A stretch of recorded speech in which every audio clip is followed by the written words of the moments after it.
우리 작년 한 해는 신약 성경 다시 보기를 했고, 올해부터는 구약 성경 다시 보기를 하게 되었습니다. 순서상 구약 성경을 먼저 하고 신약을 이어가야 맞지만, 우리의 경험을 보면 우리가 믿고 태어나는 게 아니라 태어나고 나서 믿고 그 다음에야 이해를 하는 것처럼 실존적 신앙의 경험과 역사적 신앙의 유산은 그 이해에서는 역순으로 되어 있는 셈입니다. 예수를 믿고 하나님을 만나고 우리의 운명에 대하여 알게 되자 하나님은 그동안 뭘 하셨는가, 교회에 유전되어 오는 이 성경 역사는 무엇을 말하고 싶은가 라고 다시 되돌아보게 되는 것입니다. 신약을 할 때도 가장 중요한 우리 이해의 시점을, 모든 종교는 종교로 성립되려면 신이 있어야 된다, 그렇게 말씀드렸습니다. 신이 없고 윤리와 도덕만 있는 것은 하나의 법이고 규칙일 뿐입니다. 신이 있다는 것은 도덕법이나 윤리를 벗어나서 우리에게 필요한 어떤 결과를 인간의 힘으로 만들어낼 수 없는 일에 신의 힘을 필요로 하기 때문에 인간은 신을 초월자로 상정하게 마련이다, 그랬습니다. 그러면 이 종교의 성립의 가장 중요한 첫 번째 요소인 신이 등장을 하면 신이 자기를 우리에게 설명하고 설득시켜야 합니다. 그러나 참으로 놀랍게도 인류가 만든 모든 종교는 신자가 신을 설정해놓고 신을 설득하여 보상을 받는 그런 방법을 택합니다. 그 보상은 자기의 필요를 채워주는 것이고, 그 보상을 해야 되는 조건은 도덕과 치성입니다. 우리 기독교에서도 늘 쓰는 방법인데, 죄를 회개하고 깨끗한 마음으로 다시 돌아와 밤새워 기도하면 하나님이 보상해 줘야 된다라고 생각하는 것은 우리 모두 가지는 종교에 대한 본성적 이해일 것입니다. 그러나 다른 종교와 달리 기독교의 특징은 이 신이 목적과 계획과 내용과 의지를 갖고 있다고 말한다는 사실입니다.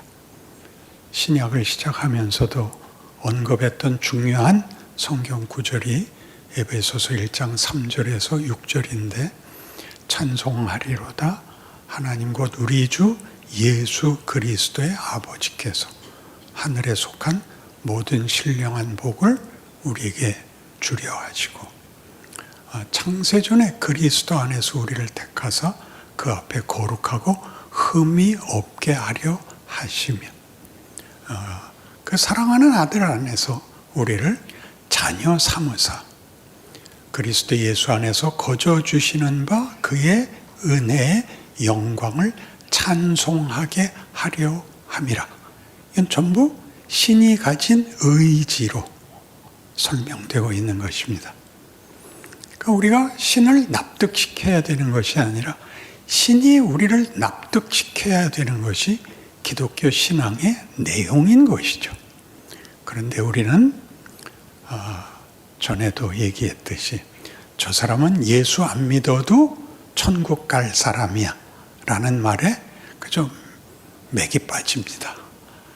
착하게 산 보상이 아니라 하나님이 우리의 인류에 대하여 뜻과 목적과 내용을 갖고 있다 라는 것이 기독교라는 것입니다.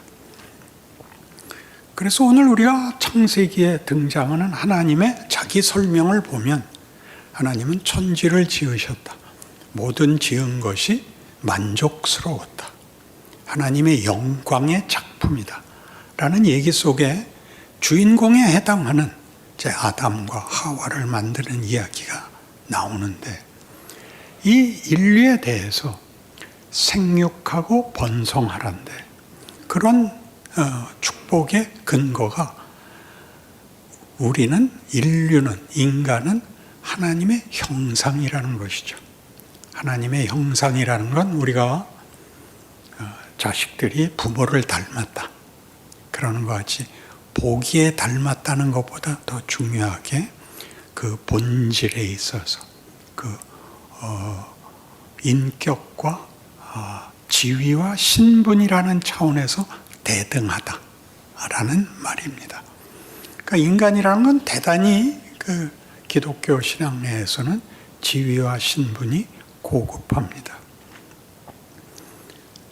하나님이 우리의 형상대로 인간을 만들고 복주어 생육하고 번성하고 땅에 충만하라, 땅을 다스리라, 그렇게 약속이 되어 있는데, 뜻밖의 모든 열매는 먹어도 되는데 선악과만은 먹지 마라가 나오고, 아담과 하와는 먹고 망합니다. 우리 모두가 가지는 의문이죠. 먹으면 안 되는 건 왜 굳이 만드셨나? 만드셨으면 못 먹게 보초를 세우시던가, 가면 감전사하게 전기철조망이라도 치시지, 먹게 내버려 두고 화는 왜 내시는가? 여기가 이제 모두의 의문인데, 지금 이 부분은 하나님이 인간을 어떻게 대접하시는가, 인간이라는 존재의 지위와 신분이 무엇인가에 관한 문제입니다. 거기에 뭐가 있었죠? 하나님의 형상이며 생육하고 번성하고 땅을 다스리는 지위와 선택권이라는 자주권이 주어집니다. 우리를 지으신임에도 불구하고 하나님의 명령을 거부할 수 있는 거부권이 아니라 선택권이 주어져 있습니다. 여기를 이제 다 이해를 못해서, 그런 건 주지 말았으면 얼마나 좋았을까요가 됐죠. 그렇게 되면 기독교라는 것은 우리의 상상과 만족에 불과하고, 하나님이 우리를 하나님의 특별하신 그 이해와 영광의 크기에 우리를 초대하고 있다는 데는 못 가는 겁니다. 여기는 어떻게 가야 되느냐 하면, 우리가 하나님의 의지에 조작이 되거나 조종이 되거나 부속물이 되는 게 아니라, 내가 만족하고 설득하고 납득해서 내가 자주권을 발동해야 된다, 그렇게 얘기하는 장면인 것입니다. 그게 뭐길래 그렇게까지 복잡하게 필요하냐? 그것이 기독교가 말하는 사랑과 믿음입니다. 사랑과 믿음은 좋은 게 좋은 거다라는 얘기가 아니라, 대등한 관계에서만 꽃이 피는, 다른 무엇으로도 대체할 수 없는 영광과 아름다움을 말하고 있습니다. 기독교는 신이 그가 만드신 작품인 피조물인 인류에 대하여 이러한 목적을 갖고 있고, 그걸 이루기 위하여 절대 그 자신의 첫 번째 계획을 포기하지 않는다 하는 것이 성경의 주된 줄거리요, 내용이요, 목적인 것입니다. 그래서 우리는 다 이 문제에 대하여 난처한 생각을 해서 그런 선택권을 주는 이유를 우리는 부담스러워하고, 또 그 선택이 잘못된 것에 대하여 우리가 받는 현실에 대하여 불평을 하게 됩니다. 이 문제는 우리가 이걸 먹으면 너희가 죽는다라는 말의 의미를 조금 오해하는 데서부터 시작이 되는데, 이걸 먹으면 죽는다.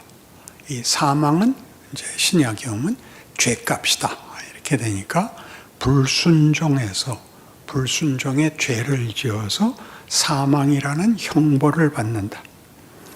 예수님이 오셔서 지옥 갈 우리를 피 흘려 대속해서 천국 가는 구원을 얻는다. 이런 잘잘못에 대한 문제와 해결과 보상의 문제가 아니고 보다 깊은 이야기를 담고 있습니다.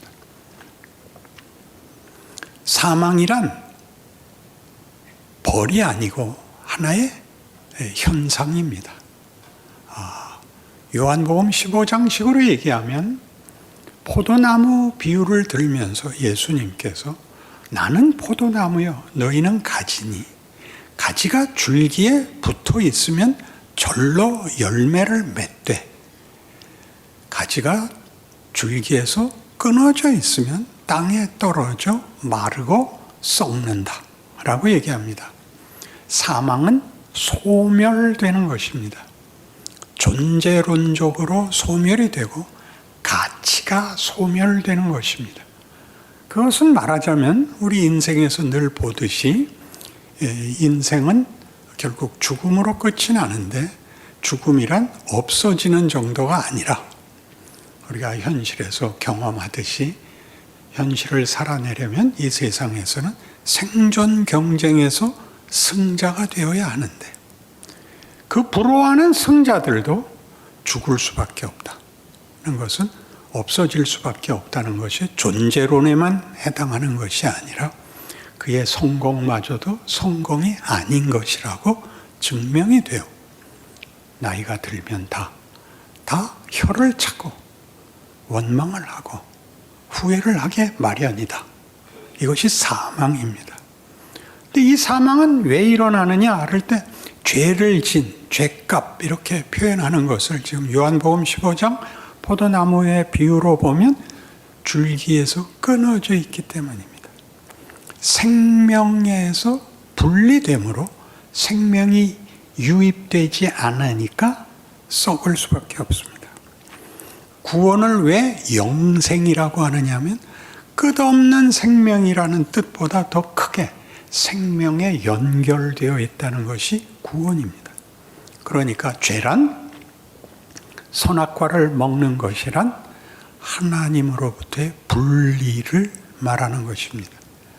하나님에게 묶여 있지 않고 나는 내가 주인이 되겠다 였습니다. 내가 나의 주인이 된다는 것은 선택권을 줬을 때, 자유를 줬을 때 그에게 준 자주권이 아닌가 이렇게 얘기할 수 있습니다. 그 자주권이 하나님을 모실 것이냐 내가 주인이 될 것이냐 사이에서 내가 주인이 되기로 한 것이 선악과를 먹는 행위입니다. 그게 어떻게 구별이 되느냐. 인간이 도덕을 택하는 것은 도덕은 인격이 아닙니다. 도덕은 규칙입니다. 내가 그것을 어디까지 지키느냐의 문제인데 도덕은 적극적인 약속은 없습니다. 왜냐하면 그는 의지를 가질 수 없으니까. 도덕은 규칙이지 인격이 아니라서 그는 의지를 가질 수 없습니다. 하나님은 규칙이 아니고 심판자가 아니고 의지를 가진 창조주요. 우리의 아버지십니다. 그는 의지를 가집니다. 어떻게 그게 현실에 드러나느냐? 여러분이 자식을 구중하는 데서 드러나죠. 내버려 둘 수가 없죠. 그러면 안 돼. 왜 안 돼? 그런 건 안 되는 거야. 왜 그러죠? 훌륭해지라고. 내 자식이라는 이름에 먹칠하지 말라고. 부모가 가지는 공갈이 아니라 사랑이지요. 그러니까 모든 종교가 신을 공포로, 두려움으로, 그게 무릎을 꿇어서 사정해서 보상을 받아내야 되는 질서 속에 있다면 기독교만은 하나님이 우리 보고 너 그러지 마. 내가 너를 그렇게 만들지 않았어. 그러면 안 돼. 라고 말하는 종교인 것입니다. 여기에서 빛을 보지 못하면 그 다음은 소용없습니다. 주무십시오. 우리가 종교를 그래서 끊임없이 도덕성으로 가고 치성으로 가는 이유가 우리가 신을 납득시켜야 된다고 생각하고, 기독교는 끊임없이 네 아버지가 너에게 요구하는 것은 이것이다 라고 얘기를 하는 것입니다. 끊임없이 이 얘기를 하는 것입니다. 이들이 하나님으로부터 분리되자 나타난 현상이, 즉각적으로 나타난 사망의 현상이 뭐냐? 수치를 느낍니다. 부끄러운 존재라는 걸 알게 됩니다. 알몸이라서 부끄럽다는 것은 다만 옷을 입지 않았다 이렇게 간단한 얘기가 아니라 자체 안에 가치가 없다는 걸 알게 됩니다. 기름 소모된 그 등잔같이 되는 거죠. 불을 계속 붙일 수가 없게 되는 겁니다. 그리고 두려워합니다. 공포가 찾아옵니다. 자기를 보호할, 자기를 지탱할 아무것도 없는 것을 알게 됩니다. 이것이 성경이 하고 싶은 이야기입니다. 우리가 구원을 받는다 그러면 예수님은 오셔서 죄값을 치른다, 이 말이 굉장히 우리를 오해케 했다고 생각합니다. 죄로부터 구원을 하는 겁니다. 분리로부터 다시 하나님과 우리를 묶습니다. 그래서 그는 화목제물이며, 그는 우리 사이에 십자가로 아버지와 자녀들을 묶는 분으로 이 땅에 오시는 것입니다. 그래서 요한복음 17장에서는 어떻게 얘기하느냐 하면, 내가 아버지 안에, 아버지가 내 안에 있는 것 같이 저들도 다 하나가 되어 우리 안에 있게 하사 아버지께서 나를 보내신 것을 믿게 하옵소서.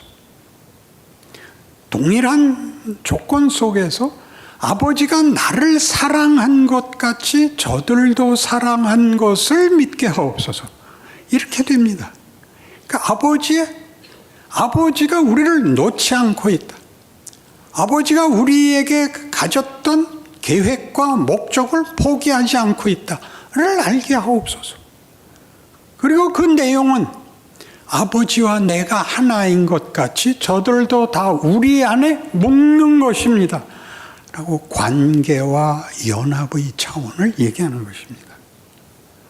도덕성의 문제가 아니고 신분과 지위에서 하나님의 자녀로 부름을 받는 것입니다.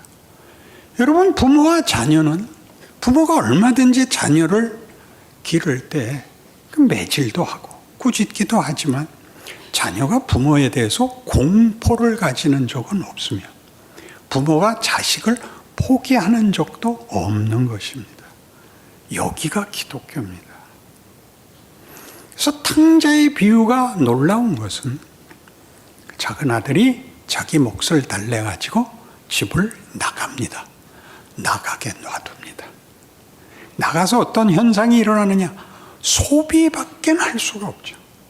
생산을 할 수가 없죠. 그래서 뭘 깨닫죠? 아버지 집은 늘 생산이 넘쳐났다. 나는 이제 굶어 죽게 됐다. 내 아버지께로 돌아가겠다. 이렇게 돌아옵니다. 아버지가 기뻐합니다. 왜요? 자발적으로 왔으니까. 아버지는 포기한 적이 없습니다. 그러나 이 과정, 나갔다 들어오는 과정을 허락하십니다.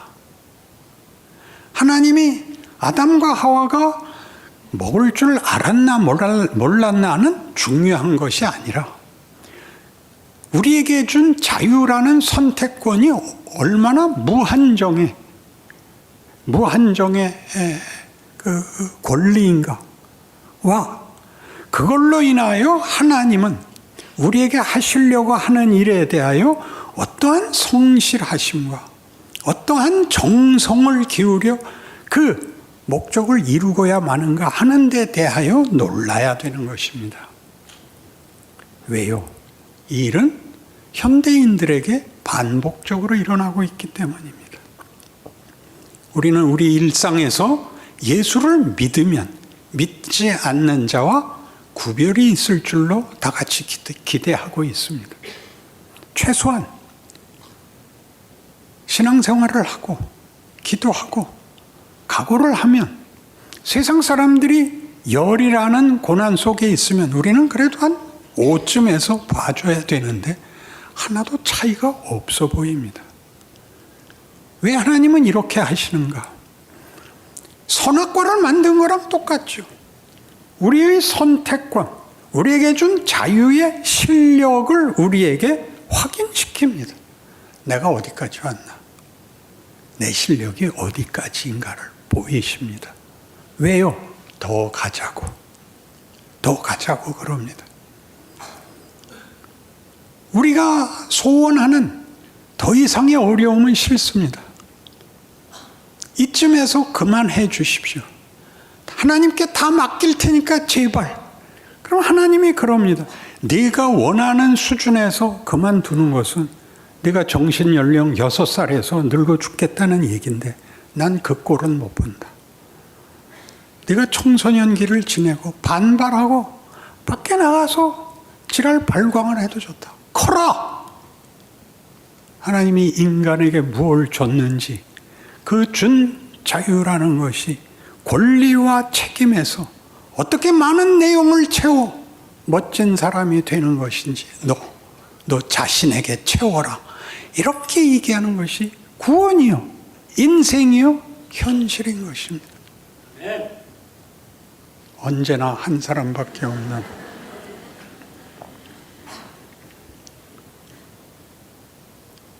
하나님의 성실하심이 없으면 우리는 사실 그냥 빨리 죽는 게 최선입니다. 도대체 죽지 않고 버티면 뭐가 남는가? 이게 남습니다. 인간이란 뭐야? 성공이 다야? 젊었을 때는 성공이 답니다. 늙으면 얘기가 달라집니다. 누가 더 많이 익었느냐, 누가 더 많은 내용을 가졌느냐로 나뉩니다. 나이가 들면 두 부류로 나뉜대요. 원망하는 자와 감사하는 자. 또 한 부류가 있네요. 생각이 없는 자. 그러니까 우리 기독교 신앙의 최고의 약점은 뭐냐? 하나님이 의지를 갖고 있다는 부분에 대한 믿음이 너무 없습니다. 보상을 받아야 하고 최선을 해야 되고 그래도 내가 원하는 답이 안 들어오니까 체념하고 사는 겁니다. 그게 구약 내내 반복이 되는 겁니다. 이스라엘 백성은 그렇게 끝없이 우상을 섬겼는가? 지들의 필요를 보상해 줄 신을 자꾸 만들고 하나님은 그거 아니라 그러고 그 하나님 우리가 뭘 잘못해서 이렇게 괴롭히세요? 그렇게 말하자면 서로가 서로에 대해서 불만과 원한 속에 역사를 이어가고 있는데 그것은 우리 현대를 사는 기독교 신앙인에게도 동일하게 반복되는 것입니다. 하나님, 내가 뭘 잘못했습니까? 내가 잘못한 것 없는데 왜 이러십니까? 너 커야 된다죠. 잘못한 거 없는 게 문제가 아니라 잘해야죠. 도덕성의 문제도 윤리의 문제도 아니라 인간이란 존재와 인간이라는 존재의 가치와 품격과 인격에서 더 만들어져야 된다. 이렇게 성경은 요구하고 있는 것입니다. 그래서 하나님이 창조를 하시고 인간이 타락해서 죽게 되었는데 하나님이 사랑하셔서 그 아들을 보내어 죽게 된 우리를 구원했다. 이런 얘기가 아니라 신이 가졌던 목적, 그의 형상으로 만든 인류에 대하여 가지고 있는 결국 그 목적, 내용을 포기하지 않으셔서 하나님이 그의 선택권을 잘못 쓴 인류가 저지른 모든 저주받은 현실에 대하여 그것을 과정으로 삼고 방법으로 삼아 하나님이 목적한 것을 더 풍성히 이루겠다. 이것이 역사이며 십자가다. 이렇게 얘기하는 것입니다. 신이 세상을 보는 눈은 자, 내가 내 아들을 보냈으니 믿는 자는 천국 가고 안 믿는 자는 지옥 간다.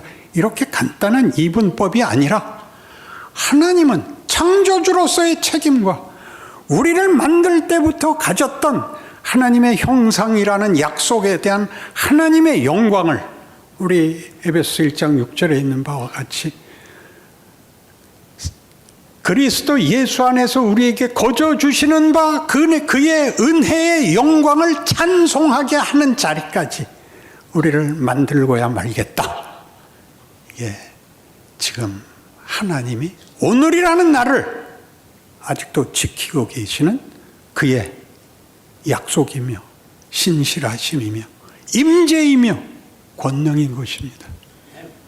그래야 여러분은 비로소 여러분이 겪는 어떤 한계, 어떤 절망, 어떤 원망에도 하나님이 여기서 나를 만드신다.